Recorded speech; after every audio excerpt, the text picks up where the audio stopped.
Okay, ಈಗ ನಮ್ಮ ಜೊತೆಗೆ ಪೌಡರ್ ಹಾಕೊಂಡು ದಿಗಂತ್ ಅವ್ರು ಬಂದಿದ್ದಾರೆ, ಮಾತಾಡೋಣ.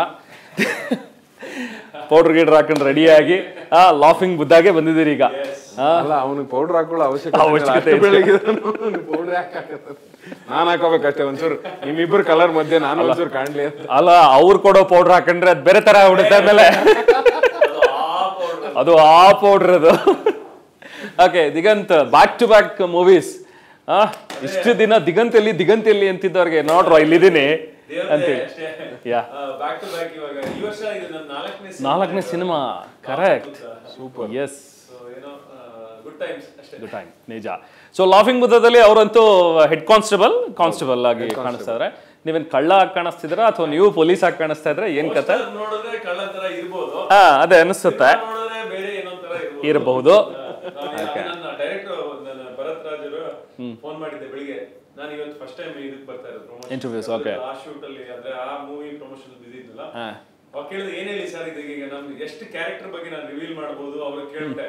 ಅದನ್ನ ಏನು ಹೇಳಕ್ ಹೋಗ್ಬೇಡ, ಮತ್ತೇನ್ ಮಾಡ್ಲಿ ಕೂತ್ಕೊಂಡು ಅಂತ ಕೇಳಿ ಬರತ್ತವ್ರನ್ನೀಗ. ಏನು ಹೇಳಕ್ ಹೋಗ್ಬೇಡ, ಬಟ್ ಎಕ್ಸ್ಪೀರಿಯನ್ಸ್ ಎಲ್ಲ ಹೇಗಿತ್ತು ಅದನ್ನೇನು, ಪ್ರಮೋದ್ ವರ್ಕ್ ಮಾಡಿದ್ದು, ರಿಷಬ್ ಶೆಟ್ಟಿ ಪ್ರೊಡಕ್ಷನ್ ವರ್ಕ್ ಮಾಡಿದ್ದು, ಕರೆಕ್ಟ್. ಬಟ್ ಕ್ಯಾರೆಕ್ಟರ್ ಅದು ಅಷ್ಟೇ ಸರ್ಪ್ರೈಸ್ ಆಗಿರ್ಲಿ, ಹಂಗೆ ಎಷ್ಟು ಕಮ್ಮಿ ಐತೆ ಅಷ್ಟು ಒಳ್ಳೇದು. ರಿಲೀಸ್ ಆಗಿದ್ ಮಾರನೇ ದಿನ ಎಲ್ಲದೂ ಹೇಳೋಣ, ನಿಜ. ಸೊ ಅಲ್ಲಿ ನೋಡಿ, ಬ್ಯಾಚುಲರ್ ಪಾರ್ಟಿಲಿ ರಿಷಬ್ ಅವ್ರ ಜಾಗ ಖಾಲಿ ಮಾಡಿದ್ರು, ಅಲ್ಲಿ ದಿಗಂತ್ ಅವ್ರು ಇದ್ರು. ಇಲ್ಲಿ ಲಾಫಿಂಗ್ ಬುದ್ಧದಲ್ಲಿ ರಿಷಬ್ ಅವ್ರ ಜಾಗ ಖಾಲಿ ಮಾಡಿದ್ರು, ಅಲ್ಲಿ ಸೀಟ್ ಟವಲ್ ಹಾಕಿದ್ರು. ಐ ಥಿಂಕ್ ಬೆಲ್ ಬಾಟಮ್ 2ಗೂ ಟವಲ್ ಹಾಕೊಂಡು ಕೂತಿದ್ದಾರೆ ಅಂತ ಸುದ್ದಿ ಆಲ್ರೆಡಿ ಕೇಳ್ಬಿಟ್ಟಿದ್ದಾರೆ ಅಲ್ವಾ? ಬ್ಯಾಕ್ಲಾಗ್ಸ್. ಬಟ್ ಅಲ್ಲ, ನಾನ್ ಹೇಳೋದೇನ್ ಗೊತ್ತಾ, ಅಷ್ಟು ಈಸಿಯಾಗಿ ಈಗ ಆ ಜಾಗ ಖಾಲಿ ಆಯ್ತು ಅಂದಿದ ತಕ್ಷಣ ಬೇಗರೆ ಯಾರು ಬೇಕಾದ್ರೂ ಸೂಟ್ ಆಗ್ಬೋದಾಗಿತ್ತು. Why Diganth important. ಕರೆಕ್ಟ್. ನಿಮ್ಗೆ ಆ ಕ್ಯಾರೆಕ್ಟರ್ ನ ಕ್ಯಾರಿ ಮಾಡಕ್ ಆಗೋದು ದಿಗ್ಗಿ ಹತ್ರನೇ. ನಮ್ಮಲ್ಲೂ ಡಿಸ್ಕಷನ್ ಆಯ್ತು, ಅಂದ್ರೆ ಬ್ಯಾಚುಲರ್ ಪಾರ್ಟಿ ಆದ್ಮೇಲೆ ಇಲ್ಲಿ ನಾನೇ ರಿಷಬ್, ಇನ್ಫ್ಯಾಕ್ಟ್ ನಾನೇ ಹೇಳಿದ್ದೆ ಅವ್ನಿಗೆ, ಮಗ ನನ್ಗೆ ಯಾಕೋ ಬೇಡ ಅನಿಸ್ತಿದೆ ಕಣ, ನೀನ್ ಸಿಕ್ಕಾಪಟ್ಟೆ ಬಿಸಿ ಇದೆಯಾ, ನಮ್ ಸಿನಿಮಾ ಎಳೆದಾಡ್ತಾನೆ ಇದೆ. ಸೊ 3 ವರ್ಷದ ಮುಂಚೆ ಪ್ಲಾನ್ ಮಾಡಿದ್ ಸಿನಿಮಾ, ಕೋವಿಡ್ ಇಂದ 2 ವರ್ಷ ಹೋಯ್ತು ನಮ್ಗೆ. ಅದಾದ್ಮೇಲೆ ನಾನ್ ಸಣ್ಣ ಆಗೋಗಿದ್ದೆ, ಮತ್ತೆ ಸಣ್ಣ ಆಗಿದ್ದಕ್ಕೆ ಪುಟ್ ಆನ್ ಮಾಡಿ ಮತ್ತೆ ದಪ್ಪ ಆದೆ.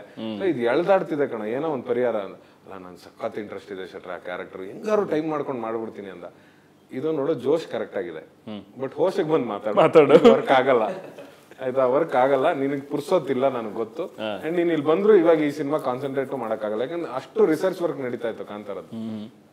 ಅವಾಗ ಹಂಗಾರೆ ಬೇಡ ಅಂತೀರಾ, ಯಾರ ಹತ್ರ ಮಾಡ್ಸೋದು ಅಂತ.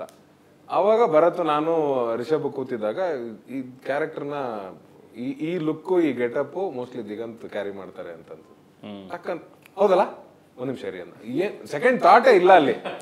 ಫೋನ್ ತಗೊಂಡಿದ್ದು, ದಿಗಿಗೆ ಫೋನ್ ಮಾಡಿದ್ದು, ದಿಗಿ ಎಸ್ ಅಂದಿದ್ದು, ವಿತಿನ್ 2-3 ಮಿನಿಟ್ಸ್ ಕೆಲಸನೇ ಮುಗ್ದೋಯ್ತು. ಕಾಸ್ಟಿಂಗ್ ಆಗೋಯ್ತು. ನಾನ್ ಮಾಡ್ಬೇಕಾಗಿರೋದು ನೀನ್ ಮಾಡ್ತೀಯ ಅಲ್ಲ, ನೀ ಆಲ್ರೆಡಿ ಹಾಗಾದ್ರೆ ಕೇಳಿರ್ತೀಯ, ನೀ ಮಾಡ್ತೀಯ ಅಂದ್ರೆ ನಾನ್ ಖಂಡಿತ ಮಾಡ್ತೀನಿ. ಇನ್ನೇನಾದ್ರ ಬಗ್ಗೆ ಕೇಳಿದಲ್ಲ, ನನ್ ಕೆಲಸ ಕಡಿಮೆ ಆಯ್ತು ಬಿಡು ಅಂತಂದ. ಅಷ್ಟು ಈಸಿಯಾಗಿ ನಡೀತು. ಅಂದ್ರೆ ಸುಮ್ನೆ ರೀಪ್ಲೇಸ್ಮೆಂಟ್ ಅಂದಿದ ತಕ್ಷಣ ಯಾರನ್ನೋ ಕರ್ಕೊಂಬಂದ್ ಹಾಕಕ್ಕೆ ಯಾರನ್ನ ಬೇಕಾದ್ರೆ ಹಾಕ್ಬೋದಿತ್ತು, but why Diganth is very important. Correct, ನಿಜ. ಸೊ ಬಟ್ ರಿಷಬ್ ಅನ್ನ ರುಬ್ಬೋ ತರ ನನ್ನ ರುಬ್ಬೇಡಿ ಅನ್ನೋದೊಂದು ಕಂಡೀಷನ್ ಇತ್ತು ದಿಗಿದು. ಇಂಟರ್ವ್ಯೂ ಕೇಳ್ತಾ ಇದ್ದೆ ಅಲ್ವಾ, ಅವ್ರೇ ಬೇರೆ ರುಬ್ಬದು. ಕಾಂತಾರದಲ್ಲಿ ನಾನು ಹೇಳ್ತಾ ಇದ್ರು, ಅವ್ರ ಜೊತೆ ವರ್ಕ್ ಮಾಡ್ದಲ್ಲ, ಅಣ್ಣ ಮಲಗ್ತಾನೆ ಇರ್ಲಿಲ್ಲ, ನಾವು ರಾತ್ರಿ ಬೆಳಗ್ಗೆ ಶೂಟಿಂಗ್ ಮಾಡಿ ಮಾಡಿ ಸಾಕಾಗೋದು. ನಾನು ಅವಾಗ ಅನ್ಕೊಂಡೆ ರಿಷಬ್ ತರ ಇವರು ರುಬ್ತಾರಪ್ಪ ಅಂತೇಳಿ. ರುಬ್ಬದ ಲಾಫಿಂಗ್ ಬುದ್ಧದಲ್ಲಿ ಇದರಲ್ಲಿ ಸುಮಾರು ನೈಟ್ ಶೂಟ್ಸ್ ಇತ್ತು ನಮ್ದು.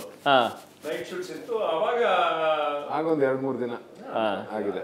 ಆತರ ಇರ್ಲಿಲ್ಲ ಕಾಂತಾರ ಅವ್ರದ್ದು, ಅಷ್ಟೆಲ್ಲ ಇಲ್ಲ. ನಾವು ರಾತ್ರಿ 2 ಗಂಟೆ ತನಕ ಶೂಟ್ ಮಾಡಿದ್ರೆ ಮಾರನೇ ದಿನ ಮಧ್ಯಾಹ್ನನೇ ಶೂಟ್ ಮಾಡ್ತಿದ್ವಿ. ಸೊ ಅಲ್ಲಿ ಅಷ್ಟಂತೂ ಗ್ಯಾಪ್ ಇತ್ತು. ರಿಷಬ್ದು ಸ್ಕೆಡ್ಯೂಲ್ ಹೆಂಗಿರುತ್ತೆ ಅಂದ್ರೆ 2 ಗಂಟೆಗೆ ಪ್ಯಾಕಪ್ ಆದ್ರೆ ವಾಪಸ್ 5 ಗಂಟೆಗೆ ಸೆಟಲ್. ಅವ್ನ್ ಬರ್ತಿದ್ದ, ಅವ್ನ್ ಬಂದ್ಬಿಟ್ಟು ಆರಾಮಾಗಿ ಸೇರ್ ಮೇಲೆ ಕಾಲ್ ಹಾಕೊಂಡು ಸ್ಕ್ರಿಪ್ಟ್ ಕೊಡೋ ಅಂತ ಹಿಡ್ಕೊಂಡಿರೋನು. ಎಲ್ರು ಲೇಟ್ ಕಮರ್ಸ್ ತರ ಬರೋರು ಒಬ್ಬೊಬ್ರೆ, ಸರ್ ಬನ್ನಿ ಅವನಂಗೆ. ಓಕೆ, ಎಸ್, ಒಂದ್ ಕೇಳ್ಬೇಕು ಅನ್ಕೊಂಡೆ ಪ್ರಮೋದ್. ಈಗ Kantara it's a huge success for Rishab and team ಎಲ್ಲವೂ ಕೂಡ. ಆಫ್ಟರ್ ಕಾಂತಾರ ಎಲ್ರಿಗೂ ಅನ್ಸಿದ್ದು, ಅವ್ರು ಆಲ್ರೆಡಿ ಒಪ್ಕೊಂಡಿದ್ರು, ಬ್ಯಾಚುಲರ್ ಪಾರ್ಟಿ ಆಗಿರಲಿ, ಲಾಫಿಂಗ್ ಬುದ್ಧ ಆಗಿರಲಿ, ಬೆಲ್ ಬಾಟಮ್ 2 ಆಗಿರಲಿ, ಬಟ್ ಎಲ್ಲೋ ಒಂದ್ ಕಡೆ ಈಗ ರಿಷಬ್ನ ನೋಡ್ತಾ ಇರುವಂತ ರೀತಿ ಬೇರೆ ಇದೆ. ಯಾಕಂದ್ರೆ ಜನರಿಗೆ ಮುಂಚೆ ಬಿಫೋರ್ ಕಾಂತಾರ ರಿಷಬ್ ಬೇರೆ, after Kantara now he's a national award winner. ಈಗ ರಿಷಬ್ ನೋಡೋ ಬೇರೆ. ಎಲ್ಲೋ ಒಂದ್ ಕಡೆ ಅವರಲ್ಲಿ ಅಳುಕಿದ್ಯಾ? ನಾನು ನಿಮ್ಮ ಹತ್ರ, ಯಾಕಂದ್ರೆ ನೀವು ತುಂಬಾ ಕ್ಲೋಸ್ ಇರೋದ್ರಿಂದ, ಅವರೆಲ್ಲ ಅಳುಕಿದ್ಯಾ ಇಲ್ಲ ನಾನು ಈ ಪಾತ್ರ ಮಾಡಬಾರ್ದು, ಇಲ್ಲ ನಾನು ಮಾಡಲ್ಲ ಬಿಕಾಸ್ ಕಾಂತಾರ ರೇಂಜಲ್ಲೇ ನಾನು ಹೋಗ್ಬೇಕು ಅನ್ನೋಂಥದ್ದು, ಅಥವಾ ಹೇಗಿದೆ ಈ ಫೇಸ್? ಕಾಂತಾರ ಮುಗಿದ್ಮೇಲೆ ಆನ್ಸರ್ ಸಿಕ್ಬಿಡುತ್ತೆ ನಿಮ್ಗೆ ಅದಕ್ಕೆ. ಓಕೆ. ಅದು ಯಾವುದೋ ಅವ್ನ ತಲೆಯಲ್ಲಿಲ್ಲ. ಇನ್ಫ್ಯಾಕ್ಟ್ ಹೇಳದ್ನಲ್ಲ ನಾನು, ಈ ಕ್ಯಾರೆಕ್ಟರ್ ಮಾಡ್ಬೇಕು ಅಂತ ಅವ್ನು ಎಷ್ಟು ಆಸೆಲಿದ್ದ ಅಂದ್ರೆ ಲಾಸ್ಟ್ ಮೂಮೆಂಟ್ ತನಕ ಅದನ್ನ ಬಿಟ್ಕೊಳಕ್ಕೆ ಇಷ್ಟನೇ ಇರಲಿಲ್ಲ ಅವನಿಗೆ. ಯಾಕಂದ್ರೆ ನಾವು ಅದ್ರ ಬಗ್ಗೆ ಆ ಕ್ಯಾರೆಕ್ಟರ್, ನನ್ನ ಕ್ಯಾರೆಕ್ಟರ್ ತುಂಬಾ ಮಾತುಕತೆ ಮಾಡಿದ್ವಿ. ಅಂದ್ರೆ ಈ ಸೀನ್ ಹಿಂಗ್ ಇಂಪ್ರೂವೈಸ್ ಮಾಡೋಣ, ಈ ಡೈಲಾಗ್ ಹಿಂಗ್ ತಗೋ, ಈ ಸಾಂಗ್ ಒಂದು ಪರ್ಮಿಷನ್ ತಗೊಂಡು ಈ ಸಾಂಗ್ ಒಂದು ಲೈನ್ ಇಲ್ಲಿ ಹಾಕೋಣ, ಏನೇನೋ ಯೋಚನೆ ಮಾಡಿದ್ವಲ್ಲ. ಅವ್ನಿಗೆ ಅದು ತುಂಬಾ ಆಸೆ ಆಗ್ಬಿಟ್ಟಿತ್ತು. ಆಫ್ಟರ್ ಕಾಂತಾರ ಸಕ್ಸಸ್ ಆಲ್ಸೋ ಅವ್ನು ಹೇಳಿ ತಪ್ಪೇನಿದೆ ಗುರು, ತಪ್ಪೇನಿದೆ, ನನ್ನ ಪ್ರೊಡಕ್ಷನ್ ಹೌಸ್ ಅಲ್ಲಿ ನಾನು ಒಂದು ಸಣ್ಣ ಕ್ಯಾರೆಕ್ಟರ್ ಮಾಡಿ ಹೋಗ್ತಾ ಇದ್ದೇನೆ, ತಪ್ಪೇನಿದೆ ಅದರಲ್ಲಿ ಅಂತ. Artist.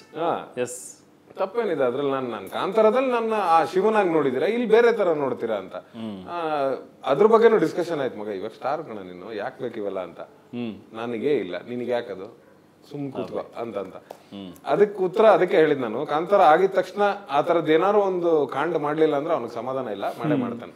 we are waiting for that actually. Yes, but of course ನೀವು ಹೇಳಿದ ಹಾಗೆ ಅದು ಅವರಲ್ಲಿ ಇಲ್ಲ. ಬಟ್ ನಾವು ನೋಡೋರಿಗೆ, ಈಗ ಸಿನಿಮಾ ಮೇಕರ್ಸ್ ಆಗಿರಲಿ ಅಥವಾ ಒಬ್ಬ ಸಿನಿಮಾ ಲವರ್ ಆಗಿರಲಿ, ಇಂಡಸ್ಟ್ರಿಯಲ್ಲಿ ಇರೋದ್ರಿಂದಾಗಿ ಅನ್ಸುತ್ತೆ ನೋಪ, ಈಗ ರಿಷಬ್ ಇಸ್ ಆ ರೇಂಜಲ್ಲಿ ಇದ್ದಾರೆ, ಸೊ ಈ ಕ್ಯಾರೆಕ್ಟರ್ಸ್ಗಳು ಬಹುಶಃ ಬೇಡ, ನೆಕ್ಸ್ಟ್ ಆಫ್ಟರ್ ಕಾಂತಾರ ಬಹುಶಃ ಮಾಡೋಣ ಅನ್ನುವಂಥದ್ದು. ಇಲ್ಲ, ಮೋಸ್ಟ್ಲಿ ಕಾಂತಾರ ಆದ್ಮೇಲೂ ಕೂಡ ಅವ್ನು ಲೀಡ್ ಕ್ಯಾರೆಕ್ಟರ್ ಅಲ್ಲೇ ಇರ್ತಾನೆ. ಓಕೆ. ಬಟ್ ಎಕ್ಸ್ಪೆರಿಮೆಂಟಲ್ ಸಿನಿಮಾಸ್ ಮಾಡಲ್ಲ ಅಂತ ಹೇಳಕ್ಕಾಗಲ್ಲ. That is what I am saying. Supporting character ಬರ್ತಾನೆ ಅಂತಲ್ಲ, ಅವ್ನು ಲೀಡ್ ಕ್ಯಾರೆಕ್ಟರ್ ಮಾಡ್ತಾನೆ. ಬಟ್ ಎಕ್ಸ್ಪೆರಿಮೆಂಟಲ್ ಸಿನಿಮಾಸ್ ತರ, ಈಗ ಏನ್ ಸರ್ಕಾರಿ ಮಾಡ್ದ ಅವನು ಅಥವಾ ಆ ತರದ ಸಬ್ಜೆಕ್ಟ್ಗಳನ್ನ ಇನ್ನೂ ಹೆಚ್ಚು ತರ್ತಾನೆ. ಅಂಡ್ ಬೆಲ್ ಬಾಟಮ್ ತರದ ಸಬ್ಜೆಕ್ಟ್ಗಳನ್ನ ಇನ್ನೂ ಹೆಚ್ಚು ತರ್ತಾನೆ. ಅಂಡ್ ಬೆಲ್ ಬಾಟಮ್ ನಮ್ಗೆ ಇವತ್ತಿಂದಲ್ಲ, ಬೆಲ್ ಬಾಟಮ್ ರಿಲೀಸ್ ಆಗಿದ್ದು ಒಂದ್ ವಾರಕ್ಕೆ we had decided like we can go series in this. Correct, ಹೌದು. ಆ ತರದ್ ಒಂದು ಸಬ್ಜೆಕ್ಟ್ ಇದು. ಅದಕ್ಕೆ ಈಗ ಇನ್ನೂ ಬಲ ಸಿಕ್ತು ಅಥವಾ ಇನ್ನೂ ಹೆಚ್ಚಿನ ಬಂಡವಾಳ ಸಿಕ್ತು ಅಂತ. Very nice. So Rakshit Shetty production ಅಲ್ಲಿ ಮಾಡಿದ್ರಿ, ಪರಂವಾದಲ್ಲಿ, ಈಗ ರಿಷಬ್ ಶೆಟ್ಟಿ ಪ್ರೊಡಕ್ಷನ್ ಅಲ್ಲಿ. ಸೊ ಹೇಗ್ ಡಿಫ್ರೆನ್ಸ್ ನೋಡಿದ್ರಿ ಆ ಬ್ಯಾಚುಲರ್ ಪಾರ್ಟಿಗೂ ಈ ಲಾಫಿಂಗ್ ಬುದ್ದಾಗೂ? ನಮ್ದು ಈಗ ಪೇಮೆಂಟ್ ವಿಷಯದಲ್ಲಾಗ್ಲಿ ಎಲ್ಲ ಡಿಸ್ಕಷನ್ ಎಲ್ಲ 5 ನಿಮಿಷದಲ್ಲಿ ಎಲ್ಲ ಮುಗಿದೋಗಿತ್ತು ನಮ್ದು. ಸೊ ಆತರ ಅಂದ್ರೆ ಯಾವ್ದಕ್ಕೂ ನಮ್ಗೇನು ಕೊರತೆ ಕೊಟ್ಟಿಲ್ಲ, ಇಲ್ಲ ತುಂಬಾ ಚೆನ್ನಾಗಿ ನೋಡ್ಕೊಂಡ್ರು ಆರ್ಟಿಸ್ಟ್ನೆಲ್ಲ. ಸೊ ಅಬ್ಸಲ್ಯೂಟ್ಲಿ ಒಂದು ಒಳ್ಳೆ ಖುಷಿ ಆಯ್ತು ವರ್ಕ್ ಮಾಡಿ. ಅದು ನನ್ನ ಪ್ರಮೋದೆಲ್ಲ ಗೊತ್ತಿತ್ತು, ಬಟ್ ಆಮೇಲೆ ನಾನು ಸಿನಿಮಾ ಜೊತೆಗೆ ಆಕ್ಟ್ ಮಾಡಿದ್ವಿ. ಆಮೇಲೆ ಅವ್ರದ್ದು ಇಡೀ ಟೀಮ್, ಅಂದ್ರೆ ಈಗ ರಿಷಬ್ ಶೆಟ್ಟಿ ಅವ್ರದ್ದು ಟೀಮ್, ಅಂದ್ರೆ ಅವ್ರ ಹುಡುಗರಿಂದ ಹಿಡಿದು ಅಸಿಸ್ಟೆಂಟ್ಸ್ ಎಲ್ಲರೂ ತುಂಬಾ ಒಳ್ಳೆ ಮನುಷ್ಯರು, ಖುಷಿ ಆಯ್ತು. ಓಕೆ. ಸೊ ಕರಾವಳಿ ಮುಂದಿನ ನಿಮ್ಮ ಜಾಗಕ್ಕೆ ಕರ್ಕೊಂಡು ಹೋದ್ರಿ ಮಲ್ನಾಡಿಗೆ ಶೂಟಿಂಗಿಗೆ, ಅದ್ ಹೇಗಿತ್ತು ಎಕ್ಸ್ಪೀರಿಯನ್ಸ್? ಫಸ್ಟ್ ಇವರು ಭದ್ರಾವತಿ ಅಂದ್ರು, ಭದ್ರಾವತಿ ಆದ್ಮೇಲೆ ಸಾಗರ ಸುತ್ತಮುತ್ತ ನಮ್ದು ಎಲ್ಲ ನಮ್ಮ ಅಪ್ಪ ಅಮ್ಮ ನಿಮ್ಮ ಅಡ್ಡ ದಿಗಂತ್ ಅಡ್ಡ.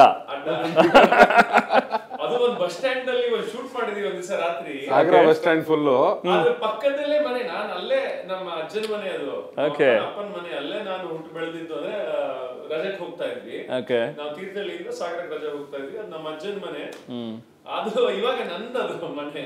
ಓಕೆ. ಸೊ ನಮ್ಮ ಮನೆ ಪಕ್ಕನೇ ಶೂಟ್ ಮಾಡಿದ್ವಿ. ನಾಸ್ಟಾಲ್ಜಿಕ್ ಫೀಲಿಂಗ್ ಅನ್ಸುತ್ತೆ, ಅಲ್ಲೆಲ್ಲ ಓಡಾಡ್ತಾ ಇದ್ದು ಬಸ್ ಸ್ಟ್ಯಾಂಡ್ಗಳಲ್ಲಿ ಕಾಳಾಗ್ತಾ ಇದ್ದು. ಸುಮಾರು ಜನಕ್ಕೆ ಗೊತ್ತಾಗ್ಲಿಲ್ಲ ಇದು ದಿಗಂತ್ ಅಂತ. ಯಾಕೆ ಬರ್ತಾರೆ ಬಸ್ ಸ್ಟ್ಯಾಂಡ್ಗೆ ಅನ್ನೋದ್ರ ಹೋಗ್ಲಿ, ಅದೇನೋ ದೊಡ್ಡ ಹೋಟ್ಲು ಇಲ್ಲ ಯಾವ್ದೋ ಫಂಕ್ಷನ್ ಎಲ್ಲ ಸಿಕ್ಕಿದ್ರೆ ಕರೆದಿದ್ದಾರೆ ಅಂತ. ಬಸ್ ಸ್ಟ್ಯಾಂಡ್ ಅಲ್ಲಿ ಯಾಕೆ ಇರ್ತಾರೆ ದಿಗಂತ್ ಅನ್ನೋ ತರನೇ ಇದ್ರು. ಆಮೇಲೆ ನಿಧಾನಕ್ಕೆ ಅವ್ರೇ ತಾನೆ ಅಂದ್ಮೇಲೆ ಒಂದ್ ಮಾಹೋಲ್ ಸ್ಟಾರ್ಟ್ ಆಯ್ತಲ್ಲ ಗುರು ಅಂತ. ಆಮೇಲೆ ನಾವು ಸ್ವಲ್ಪ ಕಂಟ್ರೋಲ್ ಮಾಡ್ಕೊಂಡು ಶೂಟಿಂಗ್ ಮಾಡ್ಬೇಕಾಯ್ತು. ಓಕೆ.